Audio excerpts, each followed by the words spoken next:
New York City FC are one of the most iconic MLS clubs in the league's history, despite only playing their first league game in 2015. NYCFC has been home to numerous global soccer superstars and is one of the most popular teams in the league too. Today we welcome Adam and Josh from the Post 90 podcast, joining me to talk all things NYCFC.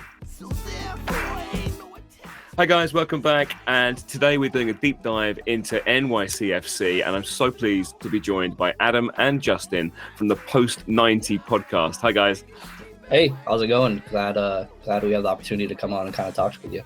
Well, thanks for saying yes. It's been absolutely fantastic. And in case people don't know, you guys have YouTube and a podcast. We'll get to the details at the end and promote that, and the details will all be down below. But tell us a little bit about that and what you do and how frequent it is and what you guys chat about.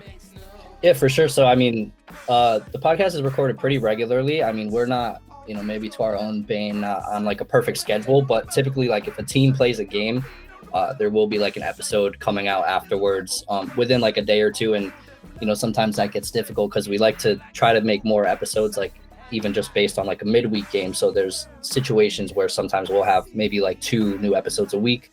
But typically it's like a weekly cadence. And like you said, we throw it up on YouTube. We do have like visuals, and then of course try to get it like audio only on like all the platforms that are important. Fantastic. That's really, really good. And it is very, very high quality and really good stuff. So I really recommend people go to that. But again, we'll come to that again later on. So I want to find out, first of all, a little bit about your personal journeys with the club, when you started supporting them, what drove that, and how long it's been. So whoever wants to go first. Yeah, the biggest thing was one day he happened to send me a text. And it was an article saying that there was an expansion team coming to New York City, and he was a fan of the New York Yankees, and they were part owners in it, and also a Manchester City fan. So it kind of just made sense for him to, follow what was going on with this potential expansion team, and from that moment on, it just sparked this interest into, what players we're adding, the coaching staff that we're bringing in. The location that we'd be playing our games ultimately, because we have no stadium yet. That was really the start of it for me, was that article. Yeah. I think it's worth calling out also that this guy is a Man U fan. So it's right. When it comes to English football, we're very much against each other in that way. But, surprisingly though, I'll say it wasn't a tough sell, even though like the affiliation with City was there, which maybe that's a commendation to you for that. Yeah, we tend to, we're family in the sense that we do everything together, and we've just chosen different paths for sports just for the sake of, I guess, the conversations between us kind of poking fun at each other. And this one was one that just made sense to come together and finally, have a common cause to root for. Yeah, this is like the first team that we actually both support. Like, we're different for baseball, we're different for football, different for overseas soccer as well. So it's like this is the first time where we're kind of on the same team for something. Yeah. Fantastic. That's really good. I know from my experience with my friends here, none of which support the same English teams as me. It can be difficult, but then when you get a common interest, like when England are playing, it feels completely different when everyone's sort of rooting, going the same way. What English team do you support? I'm a Leeds United fan. Leeds. Hey, that it couldn't be better. Between like Jack Harrison, obviously us sending him over to you, like that's I feel like in a way, like for NYCFC fans that didn't have affiliation like with a BPL team beforehand, I think I've seen a lot of them online sort of cling to Leeds simply. Not only because of Jack Harrison early on, but now with Aronson. Yeah, Aronson and Jesse Marsh taking over, and of course how he's been doing, and Adams. It's been like almost like a pseudo-American club that Americans can like grab onto. That's in absolutely, yeah. And there's been a massive increase in interest in Leeds from the US. I've seen it from from my own eyes, from talking to the guys who run the fanzines over here. They're saying that the Americans are really getting into Leeds, which I think is absolutely fantastic, because we've really embraced the American guys we've got. It helps. They've settled very, very well. Adams and Aronson are playing really, really well. I think they've been some of our, 2 of our best players this season. So, I was going to come on to that later on. I think, Jack Harrison's definitely one to talk about, and we can talk about other players in that sort of vein. So, are you guys playing at the Yankee Stadium? Is that the same, the baseball stadium? Well, I don't know if you want to tackle this one, but yeah, it's one of our nicknames would be the Wanderers, in a sense, because we have no home at the moment. Yankee Stadium feels the most like home in terms of legacy and history.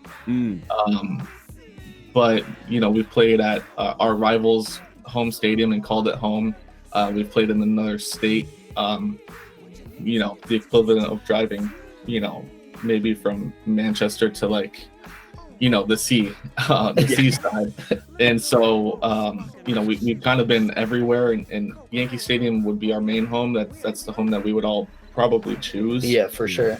But at the moment, no current plans or anything for a stadium, and that's probably the biggest issue with the club at the moment.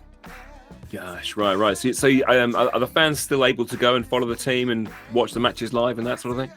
Yeah, well, I think one of the best things about our fan base is we actually travel really well. And part of that was highlighted by the playoff run last year, and I'm sure we'll get into that with us winning the cup and stuff. But Portland is literally on the other side of the country, and I want to say they sent 3,000 fans out there. So that's a 6-hour flight all the way out there. So I think that's pretty amazing. But talking about the stadium conversation, I want to say this season we've had 6 different stadiums that have counted as a home game.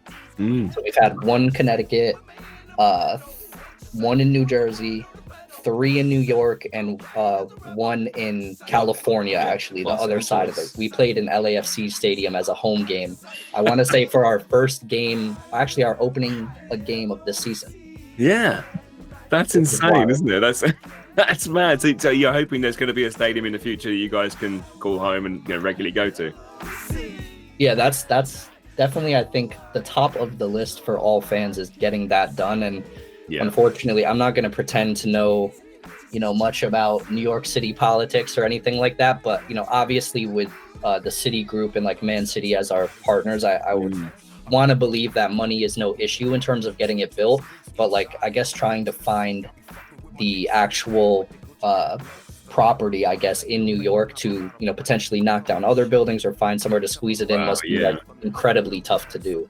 So I think we're through our second mayor now that has, talked about it and tried and ultimately failed since they left office. So it's a big situation for sure. Yeah, God, that must be really tough. And like I said, the cost of the real estate in New York, it must be really serious money that they'll be talking about. Good stuff. So, the team at the moment obviously doing pretty well. We are going to sort of be talking around a little bit more about what's happening now and then the sort of wider world of NYCFC. So at the moment, just for context, so we are recording in October 2022. So it's after the end of the regular season, but obviously entering the early stages of the of the playoffs. So you're about to play Inter Miami, is that right? Yes. Gonzalo Higuain and some other legends on there as well that people overseas may know. Absolutely, yeah. Coming to this, the whole sort of point of me doing this was I knew nothing about this really, apart from what you'd heard over the years, a little bits from MLS players coming over and some of the English players over in the league, and I started watching some, and I was like, that's Higuain. It's really strange. And then I looked, and then they showed the bench, and I was like, that's Phil Neville. Why is he there? It was just a bizarre sort of really sort of messing with my head sort of thing, this is a parallel universe sort of thing. But so obviously you finished a few places above them in the league, so you must think that maybe you have a slight advantage over them going into it. I would say for sure, yeah. And we also played them, I believe, twice in the regular season, and both times it went our way. One time was at Yankee Stadium, and then I think we had to travel down there as well. Actually, now I'm kind of thinking that we traded results because I know Pozuelo scored on us in the one in Inter Miami, but I would definitely say we are the favorites going into it. But it feels tough to give that up because I think everybody in sports kind of loves the underdog mentality, even when teams are favorites by massive point margins, they still somehow are adopting the underdog mentality in the building. So it's a different thing. Well, yeah, and it's a different beast when you have the likes of Higuain on your team that can at any moment just get back into that his old form and destroy you. I mean, score Yeah. as he pleases. And so that, it's dangerous. And, there's always Pozuelo who has our number. He has NYCFC's number. He is kind of like, he is, I guess, Wayne Rooney to, I guess, a lot of English clubs. But that's the Man U creeping out there. Just a player that comes in and destroys us. So they are a threat, but we have proven that we can beat them, proven that we are the better club, and it should go our way. But I never like games that should go our way. So yeah, that's always tough when you're going in and you're thinking this should be ours, so it's going to be a nervy one. But you've got some brilliant players yourself. I mean, obviously Tennis Magno is one of the big names there. Herrera is one that I noticed really stuck out in the highlights that I've watched so far, looking like a real high quality player. Who do you think is going to be the difference makers? Well, so it's pretty weird because we have this one player named Alexander Collins, and he is in a way, it's kind of funny. So are you familiar with Cushing at all? He was like No.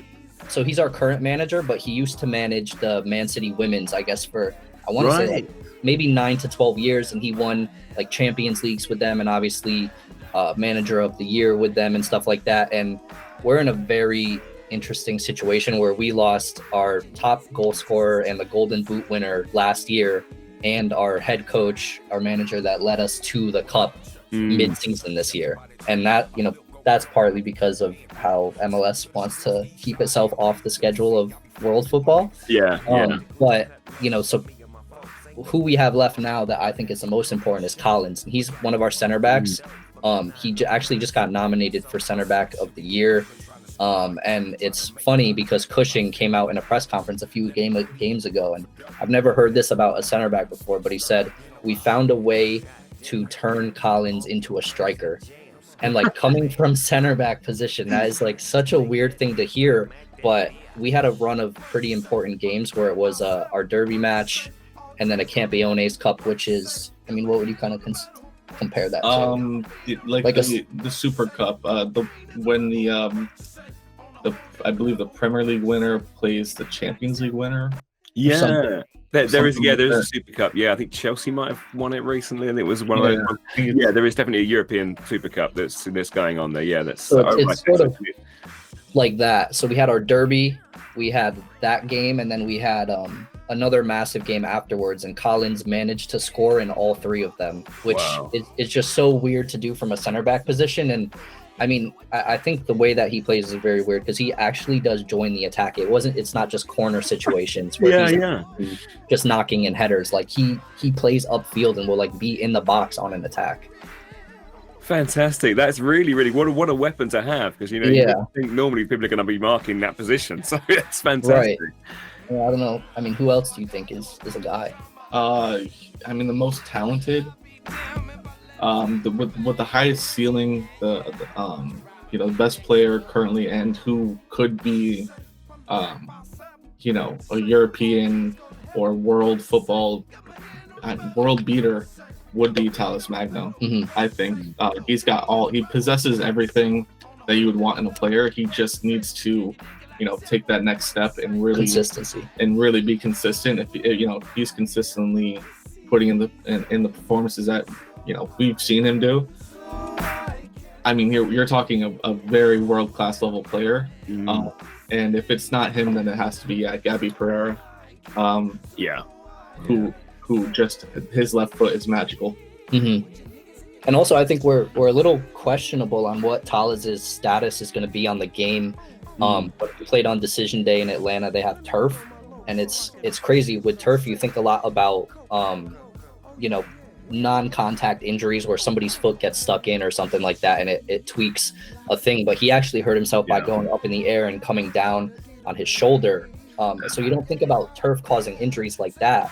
But I believe the word, or at least the rumor, NYCFC is very tricky with their like injury designations and like what they release to the public and stuff. But what we were hearing was a dislocated shoulder. So we're trying to figure out if he's going to be good to go tomorrow anyway. So Gosh, yeah, that's a worry, isn't it? Yeah, that's the last thing you want on obviously on decision day, which is one of the most pivotal times. Yeah, Right.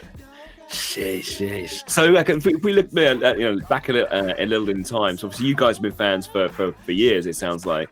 Mm-hmm. We've heard of a lot of the big name players coming over there. You've had Pirlo playing for you over there. You've had David Villa, obviously Jack Harrison. I want to talk a bit more about him as well. But who have been your favourite past players? Proper legends from the past from NYC.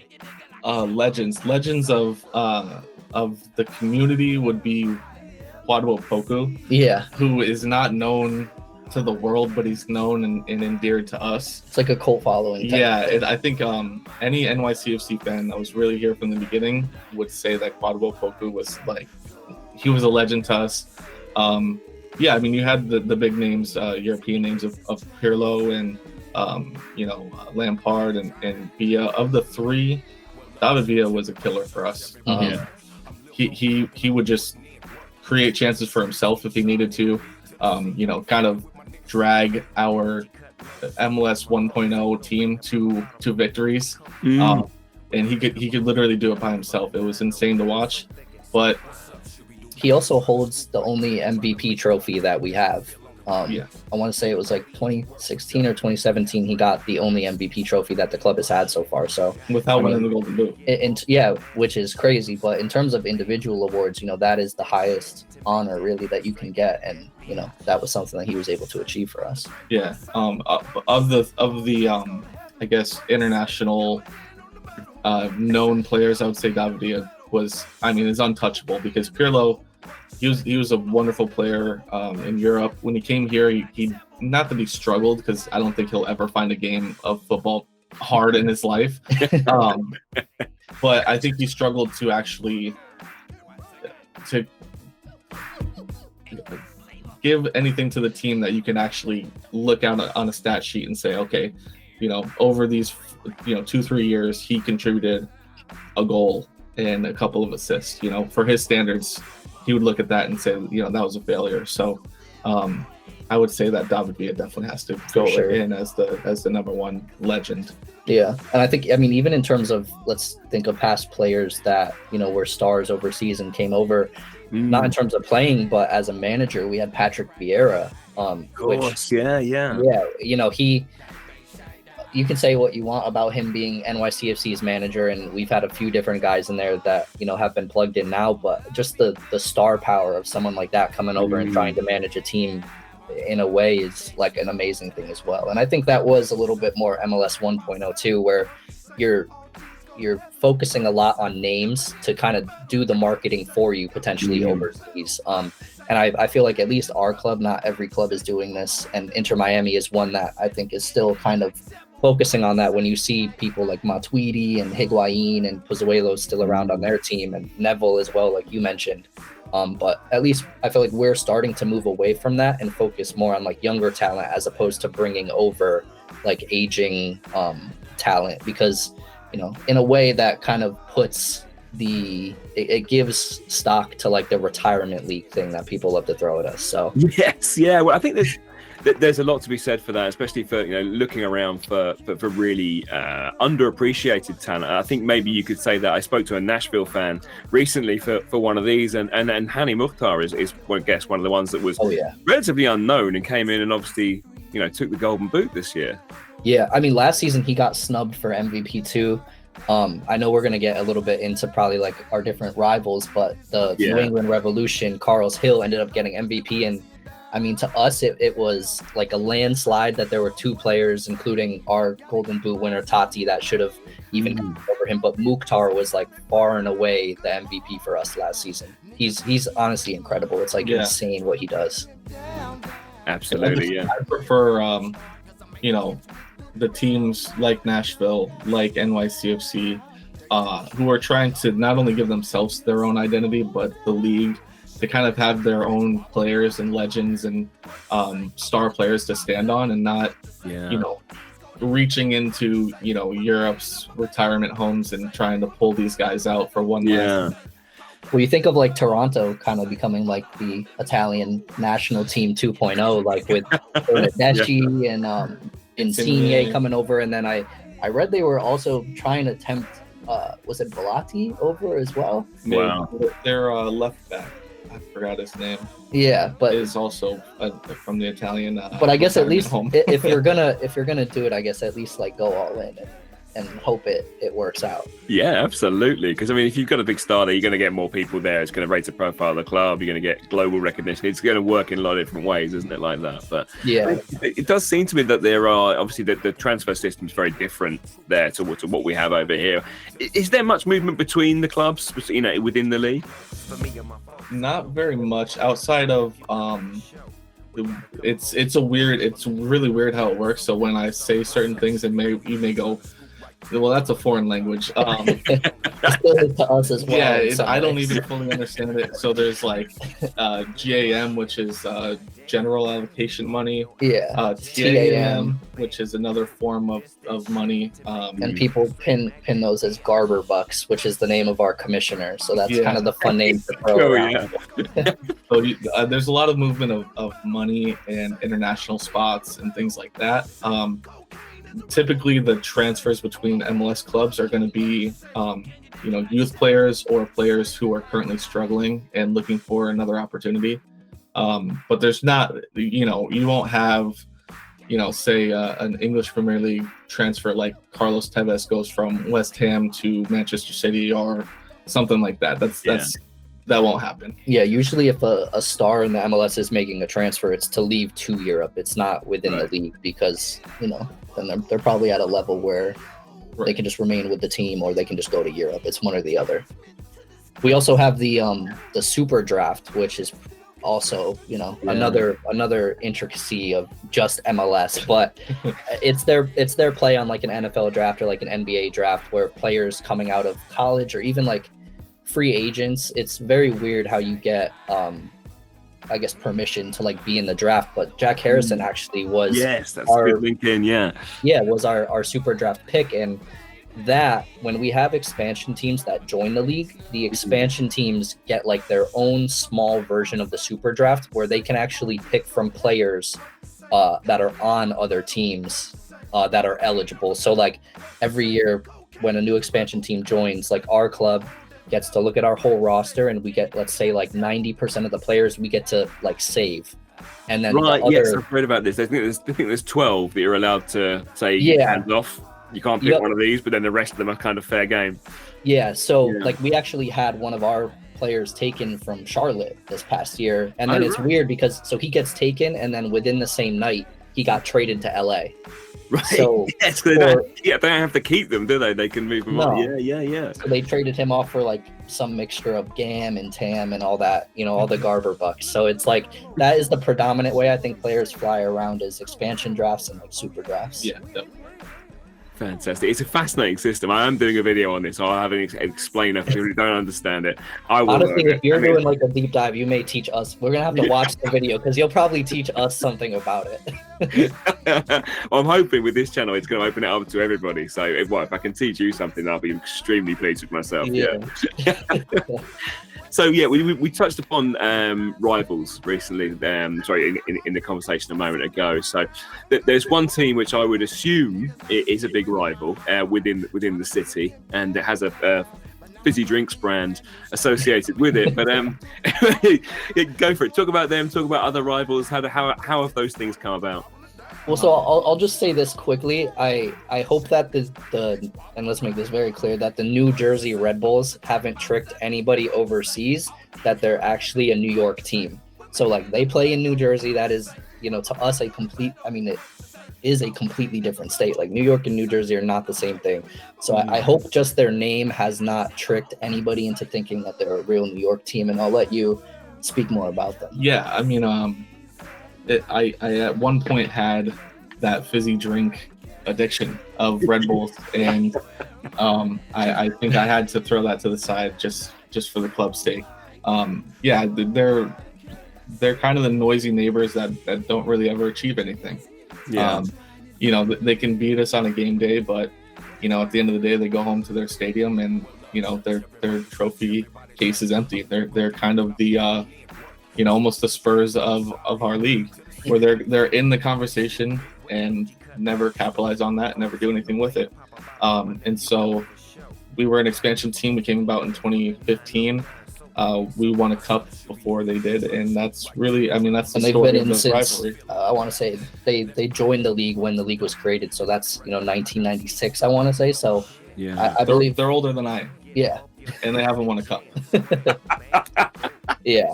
So actually, I was interested. I was thinking about our conversation earlier, and I was interested to see what your thoughts on. So we obviously have the Supporters Shield, which functions as like the typical cup that like a BPL team would win if they win the league, and then we have the playoffs, which is what we consider our actual MLS Cup. Do you give more weight to like the Supporter Shield, which would function as the who is the best at the end of 36 games, or do you think the playoffs may have some more importance to it?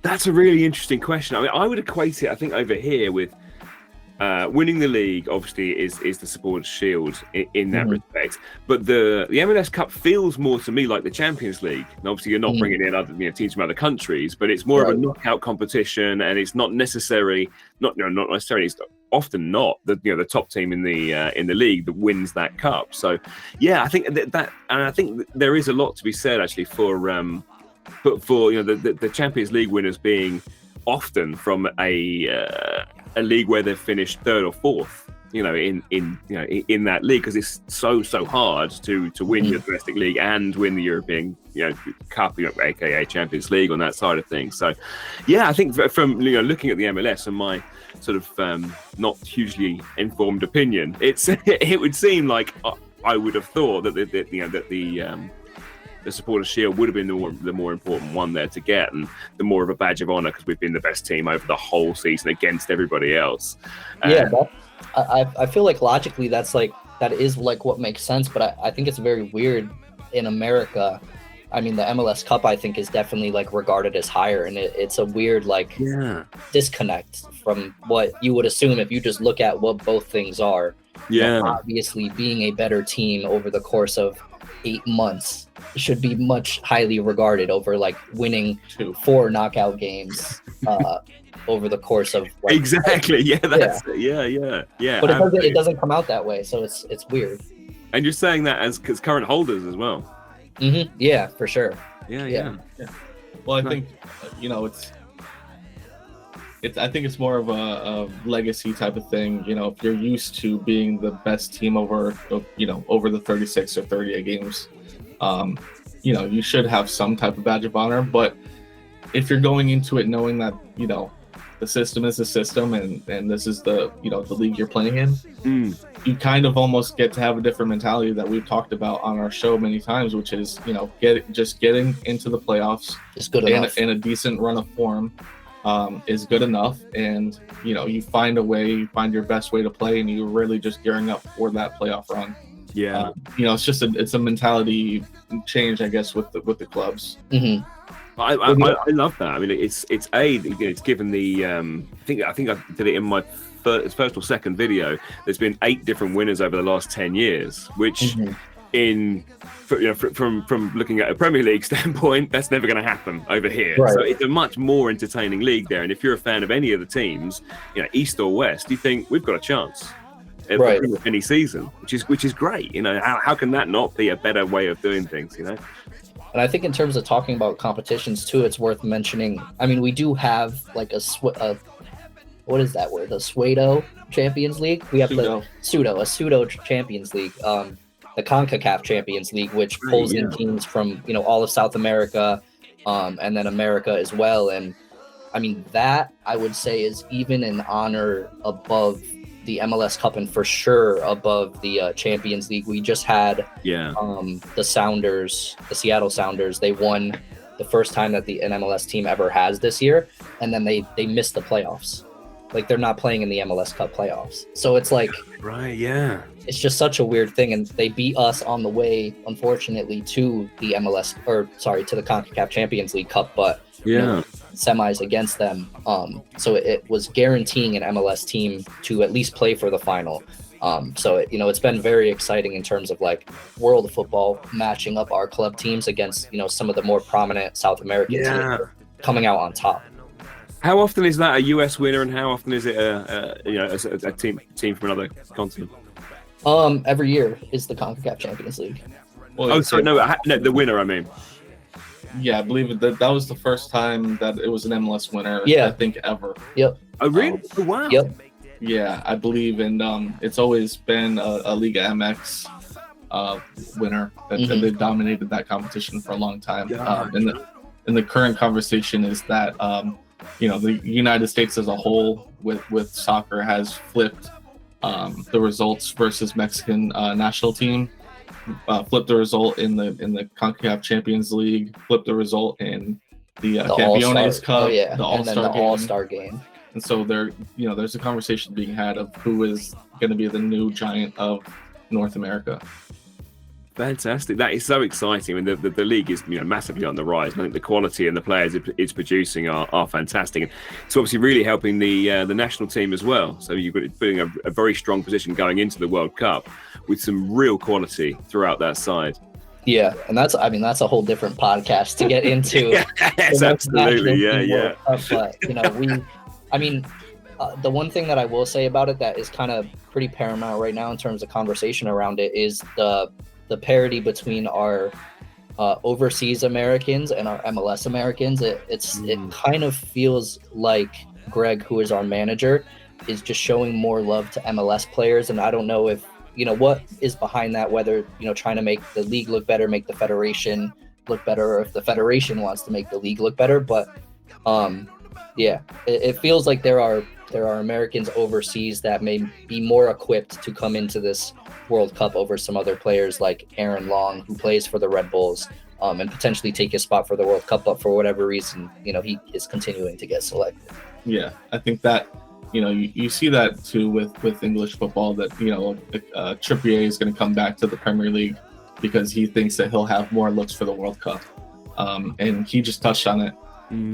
A guy that plays for, to loop back to our rivals, the Red Bulls, being chosen just because he's playing in the MLS over, a John Brooks, CCV, John Brooks, Cameron Vickers, these kind of guys who are playing overseas, captaining Champions League teams. Yeah, well, James Sands, a guy who left our club and went to play for Celtic. These players that are Rangers. Oh, that's CCV is on purpose. I just sinned. I sinned. This is going to a UK audience as well, so we don't cut it out, but cut it out. Yeah, I'll make sure your details are blocked out if it's there's a lot more talent there, and MLS guys are kind of being favored. Right, yeah, that's really, really interesting. I think that's a real point. I think it's going to become more of a talking point, I think, as well, whether it's more domestically picked players, because I think that's a problem a lot of national sides have about whether to choose players in their own domestic leagues or the ones that are playing at various different levels. Over. I think there's only, obviously, Leeds have the two that we mentioned. There's Pulisic, currently obviously in the Premier League as well. Josh Sargent.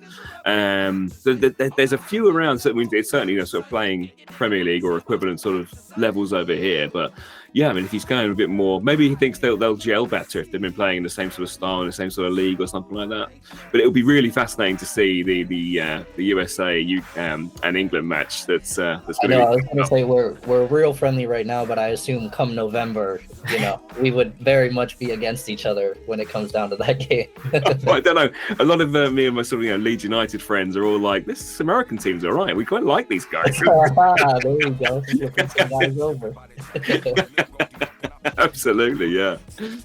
So when you're at the ground, when the games are happening, what's the atmosphere there? Are there songs and chants and that sort of stuff that you guys have on a regular basis?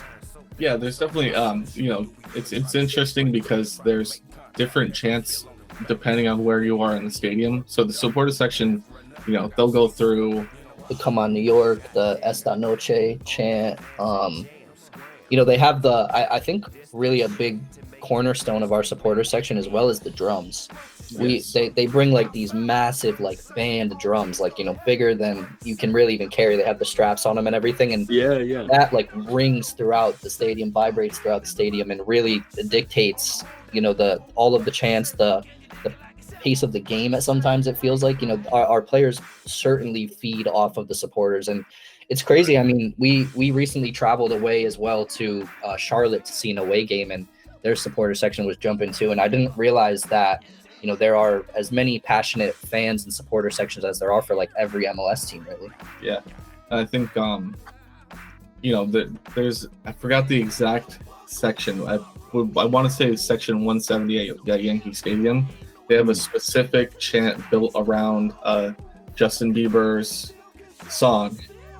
Really? Yes. I'm and they did a whole trying to remember that They one. did a feature on it on NYCFC's YouTube channel and how it came about. And it's basically this group of maybe, it was 7 people in the beginning, and it's grown to, you know, almost 20 at this point. But, you know, they go to a local pub before they go to the game. They sit in the same section. They all sit together. I think and it they was sing the same 225 songs. or something. Yeah. Yeah. And so, yeah, there's a big, you know, culture around the songs, but it depends on where you are. And basically, you know, if you're behind goals, you're going to be singing songs. If you're kind of, you know, on the side of the pitch, you're going to be, you know, with your family and stuff like that. It's more of a relaxed vibe over there. Mm-hmm. That's very similar to the way we do it over here as well. The hardcore tend to go at one of 2 ends, or sometimes the away fans are behind the other end. But yeah, that's very much the same sort of feel to it. That's great. I mean, I love how the songs come up so organically as well. And like I said, the stories, like the fans in one specific section have their own songs. That's brilliant. I love those things. That they are the stories that come out of supporting your team. That's absolutely. I actually have to give you Leeds fans credit, because obviously the American boy chant took over the internet. I'm like, that was so awesome to see, and like so creative. I just love that. And yeah. That is fantastic. Yeah, no, that was particularly creative, that one as well. Yeah. But yeah, they do actually sing it in the ground as They well. do. It's actually catching on. It's brilliant. So, but obviously, I come at this from a quite an artistic sort of cartoony angle. If you've seen any of my stuff, it's all full of cartoons and characters and that sort of stuff. So, who's your mascot, and what are they like? It depends on who you ask. There's actually a debate. I feel like every topic he runs through, it's like, well, it could go one way or it could go another. Yeah, a lot of controversy here. It's good. That comes almost with the territory of being a new expansion club, and I know it's like, you know, 2015.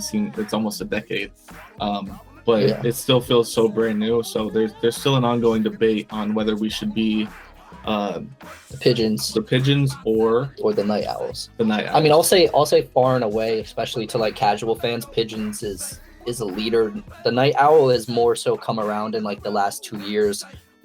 Talking about the CONCACAF Champions League, we had games kicking off at Yankee Stadium sometimes at 11:30 at night. And you know, I mean, there was one in specific where there was a storm that pushed the kickoff back, and like people were leaving the stadium at like, it went to penalties too, so that was no help.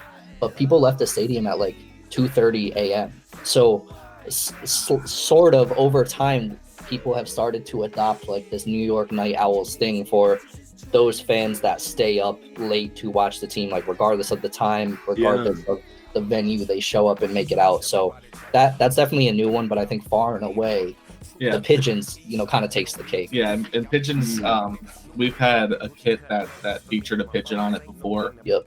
We've had merch and you know, collabs with other, you know, New York brands with pigeons involved.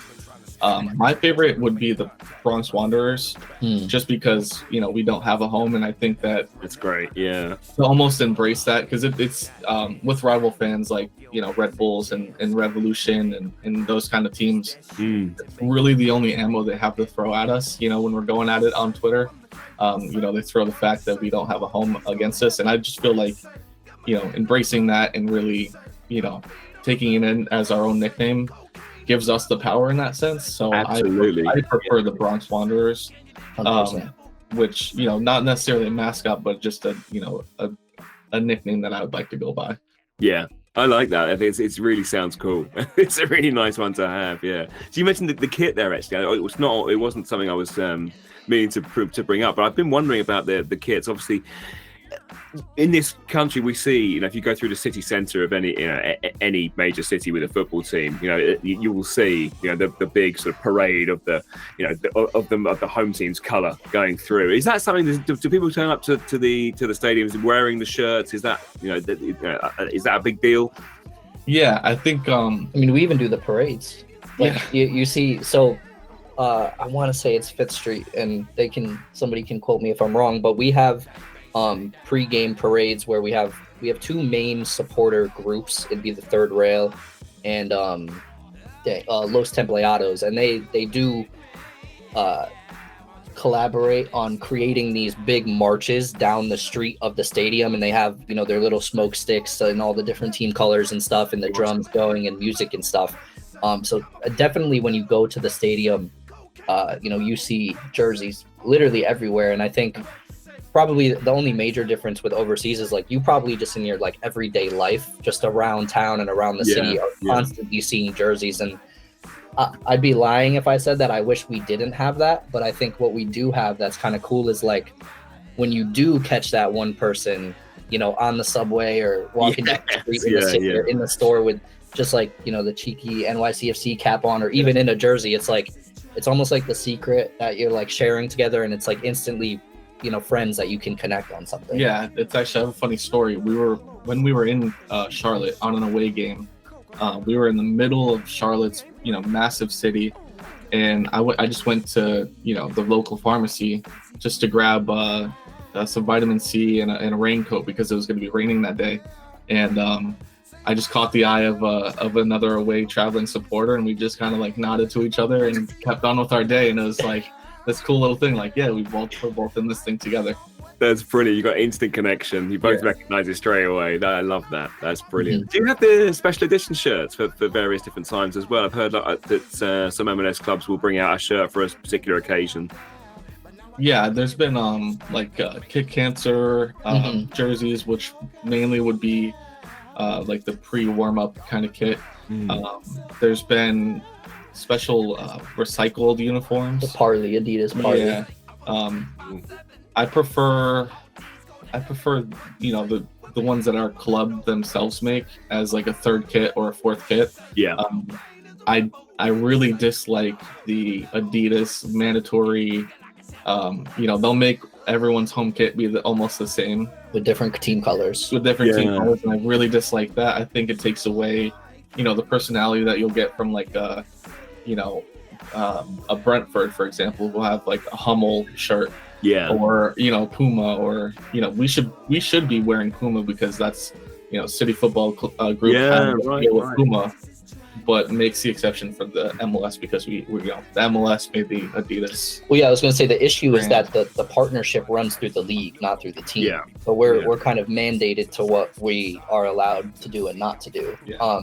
And that happens in a lot of ways through kits, but also through players. Like a lot of times, these massive deals are running through the MLS, and then, back on the business contract side, they're figuring it out to make them a player play for a specific club.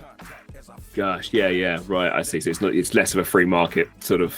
Yeah, there's like a very overarching, like the league as an entity is very much has their hands like in a lot of club things in a way that.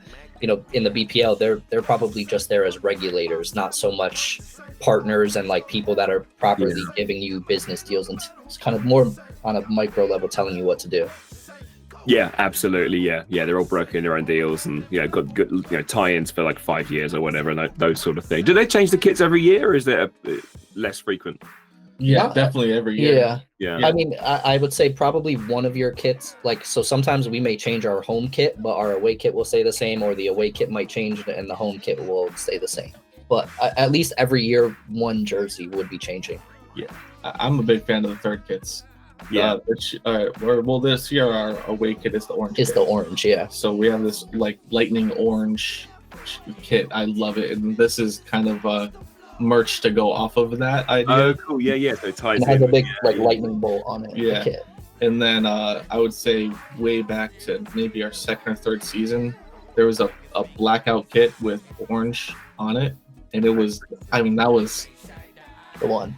Hands down the best kit we've ever had. I mean, if you look online to try to find it, you can't find it anywhere because everyone loved that kit. Yeah, fantastic.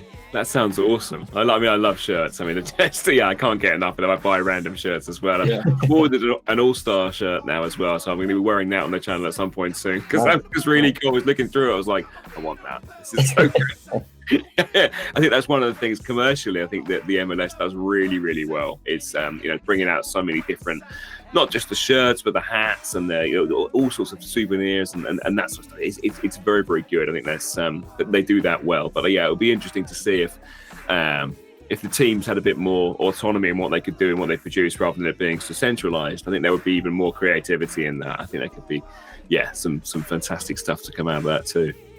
Yeah, definitely. I mean, there's some fans that would put Adidas to shame. I mean, I know I'm sure you see it, these concept kits that pop up on Twitter. Yeah. And you're like, if my club could just wear that, can we please just go with that one? This guy's just sitting at home in his bedroom and he's like, out, making something that the Adidas, the minds that the guy that's making $100K to do it, he couldn't do it.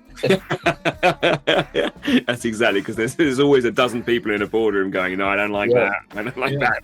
It's all getting changed around, isn't it? That's awesome. So just bringing it back to where you are at the moment. Obviously, we've got Inter Miami coming up next, and is that the first round of the playoffs? Good stuff. So there would be, if you were to go all the way and win that would be another 3 games? Correct. After Miami, yeah. Yeah, after that, yeah. Fantastic. That's good. So can we get you back on if you win the Cup? Oh, absolutely. Yeah. We can't promise that we'll be sober. I know last time we went a little off the rails and immediately left, went to get drinks, ordered like $300 worth of merch from the website, and just kind of... Well, we had went overboard a little bit. Yeah, well, we could potentially send you over. I don't know if you would want to flash like any like supplemental content over the conversation, but we had a friend. Not luckily in the moment, it did not feel lucky, but the Cup came down to a penalty shootout, so we had the opportunity of living and dying on one kick to figure out if we were going to win the league, and luckily it went our way. But we had a friend recording us like when that moment happened, and it was just, it's insane. Yeah. Oh man, I would love to cut that in here if that's all right to do. I would. Yeah, absolutely. I can send you the tweet on Twitter. Yeah, we ended up being that video was included in NYCFC's like championship celebration video, which was it was crazy.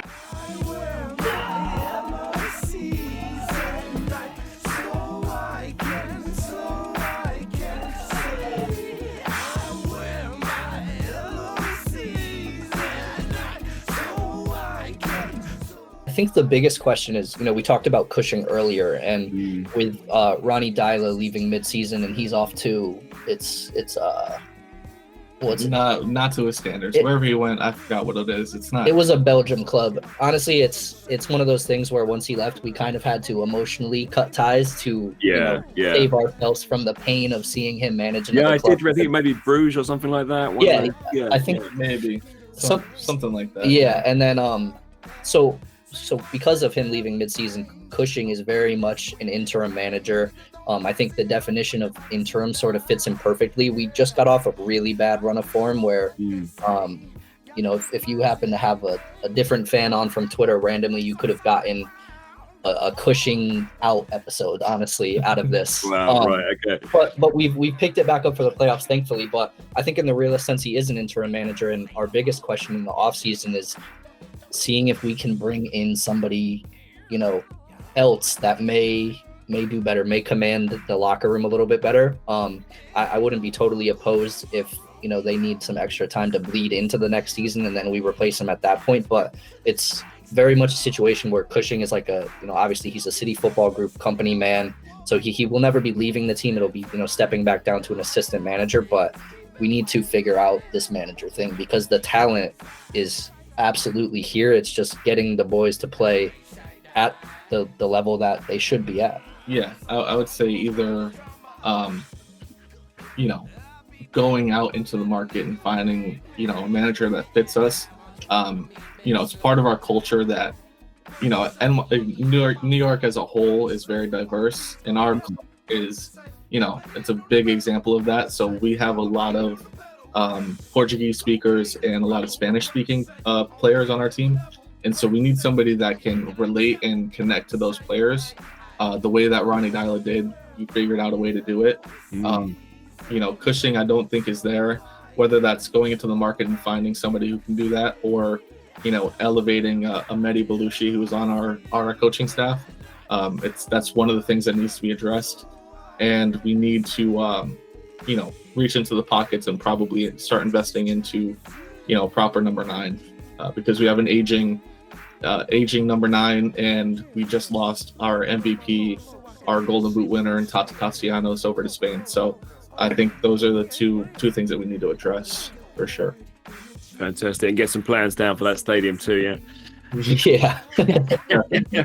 Well, it's funny, every year when it that the season ticket renewals come around, we always get like a new message from Farron Serino, I think, who is like the head guy at City Football Group, that we're making ground on the stadium. And it's like, are we really making ground for this 8th year in a row, or is it trying to push more of those season ticket holder sales? So it's like, it's hard, the way they play with your hearts on the whole stadium. But sometimes, I mean, you kind of almost hope to be on the good side of an election season where they can use it to kind of boost up their votes and get us a stadium. And we're kind of at their whim in that sense. Fantastic. Well, but best of luck with that. Absolutely. So all that remains for me to say is thank you so much, and please do plug your podcast, your YouTube. Tell people where they can find you online. Yeah, I mean, pretty much on any platform, TikTok, Twitter, Instagram, it's going to be at Post90Pod. And then if you just search Post90 Podcast on YouTube, that is the spot. Also Twitter to us is like the biggest thing. We love to conversate with people. Like when you reached out over a tweet, we were like, we saw it immediately, honestly got a response, and then set this whole thing up. But even when fans, we love when fans tweeted us and stuff during a game and having a conversation about stuff. And then I mentioned earlier, you can find our audio only stuff on like Apple, Spotify. We have it rigged up where it just, it blasts it out to every platform that exists for podcasts. Yeah. And, like you said, the biggest thing is Twitter, getting involved in the conversations during match days, meeting up during That's games. the best, yeah. We've been able to meet up with fans in person, give out our little, personal stickers that we make and stuff like that, or little goodies here and there just as a thank you for watching us. That's the best way to get a hold of us. For sure. Fantastic. All those links will be in the description below as well, so I'll make sure everyone can find it very, very easy to get to you. But best of luck in the cup, and I hope you go all the way so we can do this again. Yeah, I was going to say, if we do win it, we're going to hold you to it. Absolutely. It'd be a pleasure we'll to bring have you on the show, or we could do a double feature or something so that we can, talk about it. Yeah, that'd be amazing. I'd love to hear from you. Fantastic. Yeah, and I'm happy you did the reading at the end, because I always mess it up on our podcast. I'm happy you took charge of that. Well, here's the last thing, and sorry, I mean, maybe this is something I can lump in this too as well, but we love to ramble is one thing. And intros and outros are not our strong suit. The pre-planned things where you have to run down the list of things and not forget something, that's not our strong suit. It's just like getting in front of mics and being like, all right, what do we want to talk about NYCFC today? Yeah, that's fantastic. Yeah, I don't do structure well either. You should see my outtakes on the stuff that I do. It takes me days to get these done. And I wanted to say, go on, sorry. Props on like the illustration that you do. I think that stuff is really cool. I've thank you. I do a little bit of graphic design, but definitely no custom illustration stuff. And I think you definitely have like your own art style that kind of stands out from just like kind of average things like that. So that's like something I think you should be proud of. It's really cool. Oh, awesome. Thanks so much. I really appreciate you saying that. That's awesome. Yeah. It's been such a pleasure to have you on, guys. I'm sure people watching will agree. It's been a real treat talking to you. So thanks again. Awesome. Thank you. Appreciate it. Thanks for having us. From the 357, what to say? All G's go to heaven.